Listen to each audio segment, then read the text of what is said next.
यदि आपने ये सोचा कि 2 दिन में चैप्टर खत्म कर लूंगा, आपका 12th अटक जाएगा और फिर आप 12th के बैकलॉग में लग जाएंगे। एक तरफ 11th का बैकलॉग क्लीन अप कर रहे हैं, उधर 12th का बैकलॉग बना रहे हैं। 12th का बैकलॉग बिल्कुल भी नहीं बनना चाहिए। और साथ में 11th का हर 15 दिन में एक चैप्टर खत्म करे जाएंगे, महीने में 2 चैप्टर खत्म हो जाएंगे, 6 महीने 7 महीने 8 महीने में आपके 16-17 चैप्टर खत्म हो जाएंगे, उतना बैकलॉग फिनिश अप हो जाएगा। This would be the way I would approach this thing guys. ये वीडियो नीट 2027 एस्पिरेंट्स के लिए जो इस समय पे क्लास 11 से क्लास 12th में गए। सवाल काफी सारे लोग मेरे से पूछते हैं कि सर मैं 12th में आ गया हूं, बहुत सारे चैप्टर 11th के बचे हुए, क्या करूं? 12th में कोचिंग भी चालू हो गई है, साथ में कैसे मैनेज करेंगे? और मेरा जो KG 1000 ग्रुप है जिसमें काफी रेगुलर इंटरेक्शन होता है नीट 2027 एस्पिरेंट्स से, ये सवाल जबरदस्त है। तो मैं सवाल का जवाब देना चाहता हूं अगले 5 मिनट में, ध्यान से समझ लीजिए। It is not a very difficult question to answer, पर एक लेवल ऑफ डिसिप्लिन चाहिएगा।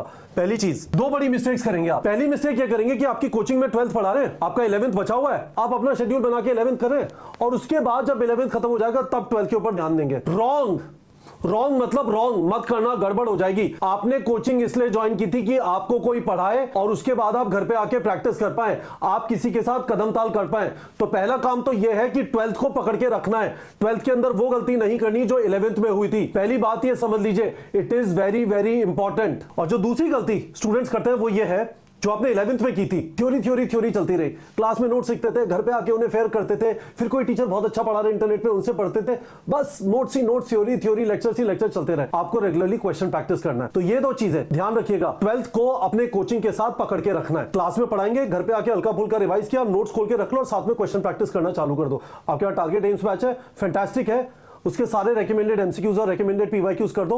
और मैं आपको स्ट्रांगली रेकमेंड करूंगा उससे पहले 0.3 लेवल और 0.5 लेवल जरूर करना, उससे आपका कॉन्फिडेंस बिल्डअप होगा और एक स्लोप फॉर्मेट में आप आराम से क्वेश्चन प्रैक्टिस कर पाएंगे। और दूसरी चीज, प्लान आउट कर लीजिए जितने चैप्टर बचे हुए हैं उनको आप कैसे 12th के साथ कंप्लीट करेंगे, मैं उस वाली चीज को कवर करना चाहता हूं। तो पहली चीज, अपना डेली रूटीन सोच लीजिए। आप सोएंगे 7 घंटा, daily chores, food, bathroom, toilet 2 घंटा और नॉन स्टडी टाइम 3 घंटा मान लीजिए। 7, 2, 9 और 3, 12 घंटे पढ़ने के लिए बच गए। आपको 12 घंटे पढ़ना पड़ेगा गाइस। यदि आपका टारगेट है नीट 2027 को फर्स्ट अटेम्प्ट में क्रैक करने का, आपको 12 घंटे पढ़ना पड़ेगा हर रोज।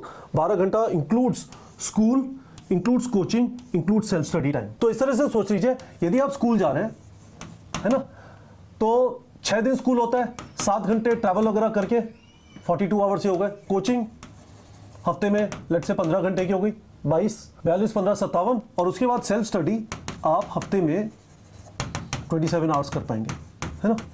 इसमें आप रिवीजन, क्वेश्चन प्रैक्टिस और इसी के अंदर आपकी टेस्टिंग होगी।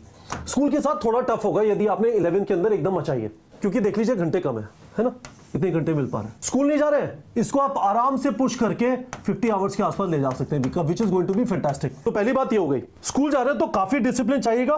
कोचिंग के अंदर 12th को पकड़ के रखना है, घर पे आके डेली 12th से रिलेटेड क्वेश्चन प्रैक्टिस करना। मैंने आपको ये बोला पहले वाले वीडियो में, उसका लिंक वीडियो के डिस्क्रिप्शन में, आपको स्क्रीन पे भी दिखाई देगा वो वीडियो। समझ लीजिए कि अलग अलग लेवल के question practice target AIIMS batch में किस तरह से एग्जिस्ट करते हैं। मैं आपको स्ट्रांगली रेकमेंड करूंगा 0.3 लेवल, 0.5 लेवल और उसके बाद रेकमेंडेड एमसीक्यूज और रेकमेंडेड पीवाईक्यूज अपनी कोचिंग के साथ करते जाइए। साथ में आपको हर रोज 1 से 2 घंटा क्लास 11th करना है। आप कैसे करेंगे देखो, ये पिक्चर आपने पहले इस वाले चैनल पे देखी होगी।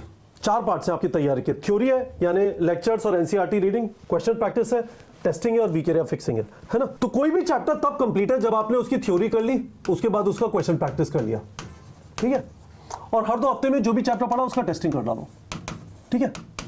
तो 1 मिनट के लिए इस पे रहते हैं। थ्योरी आप ये मान लीजिए करीब 15 से 20 घंटे हो गए और क्वेश्चन प्रैक्टिस ये मान लीजिए जो मैंने आपको बताया 10 से 15 घंटे, ठीक है। तो आप ऐसे मान लीजिए कि पर चैप्टर करीब आपका 25 से 30 घंटे लग रहा है। पर चैप्टर आपका 25 से 30 घंटे लग रहा है। इसका मतलब क्या है, वापस आ जाइए यहाँ पे, मैं इस वाली जगह पे आपको बताना चाहता हूँ। समझ लीजिए 25 to 30 hours per chapter of class 11th जो आपने बिल्कुल भी मचा दी, आता ही नहीं है, क्लास भी नहीं गए, ठीक है। तो उसमें से कैसे आया, 15 से 20 घंटे आपका थ्योरी हो गया, 10 से 15 घंटे आपका एमसीक्यू प्रैक्टिस हो गया। अब आपको यदि चैप्टर आता है तो ये पार्ट गया 10 से 15 घंटे। डेली आप 1 से 1.5 घंटा ही पढ़ पाएंगे यदि आप 12th को पकड़े हुए हैं। इसका मतलब एवरी चैप्टर्स पकड़ लो, ठीक है। और आपने कहा मैं 10 डेज में खत्म करूंगा, यदि आपने ये सोचा कि 2 दिन में चैप्टर खत्म कर लूंगा, आपका 12th अटक जाएगा और फिर आप 12th के बैकलॉग में लग जाएंगे। एक तरफ 11th का बैकलॉग क्लीन अप कर रहे हैं, उधर 12th का बैकलॉग बना रहे हैं। 12th का बैकलॉग बिल्कुल भी नहीं बनना चाहिए। और साथ में 11th का हर 15 दिन में एक चैप्टर खत्म करे जाएंगे, महीने में 2 चैप्टर खत्म हो जाएंगे, 6 महीने, 7 महीने, 8 महीने में आपके 16-17 चैप्टर खत्म हो जाएंगे, उतना बैकलॉग फिनिश अप हो जाएगा। This would be the way I would approach this thing guys. Balance between जो बैकलॉग है हमारा 11th का, जो हमारा बोझ है जिससे आप झुके हुए, धीमे धीमे 10 से 15 दिन में एक चैप्टर, और 12th को पकड़े रखना अपने कोचिंग के साथ। कोचिंग में पढ़ाया, घर पे आके 0.1 लेवल आपका कोचिंग में हो गया। इस वीडियो को देख लीजिए वापस जाके, जो आपको स्क्रीन पे दिखाई दे रहा है, लिंक वीडियो के डिस्क्रिप्शन में। 0.3 level absorb before you solve, explanations पढ़ लिए। 0.5 लेवल सारे क्वेश्चन सही हो जाएंगे, और उसके बाद recommended MCQs and recommended PYQs. मेरा फोकस बहुत ज्यादा इस बार गाइडेड एमसीक्यू प्रैक्टिस और टेस्टिंग के ऊपर है। उसी के लिए मैंने KG 1000 ग्रुप बनाया। पहला काम मैं ये करूं कि स्टूडेंट्स को ये बता रहा हूं कि अपने टाइम को पहचानना सीखो, कहां पे टाइम जा रहा है। अभी स्टूडेंट शीट भर रहे हैं, उसके अंदर ये भी भरते हैं कि कितना क्वेश्चन प्रैक्टिस कर रहे हैं। This was an important question that was coming up, मैं इसका आंसर देना चाहता था। मैंने आपको बता दिया कि 11th को 12th की पढ़ाई के साथ कैसे मैनेज करना है। होपफुली आप लोगों को समझ में आ गया होगा। मुझे वीडियो के कमेंट सेक्शन में बता दीजिए कि क्या आपको समझ आया, नहीं आया। कोई भी और सवाल है, I will be happy to answer. Comment section में बता दीजिए। ठीक है बच्चों।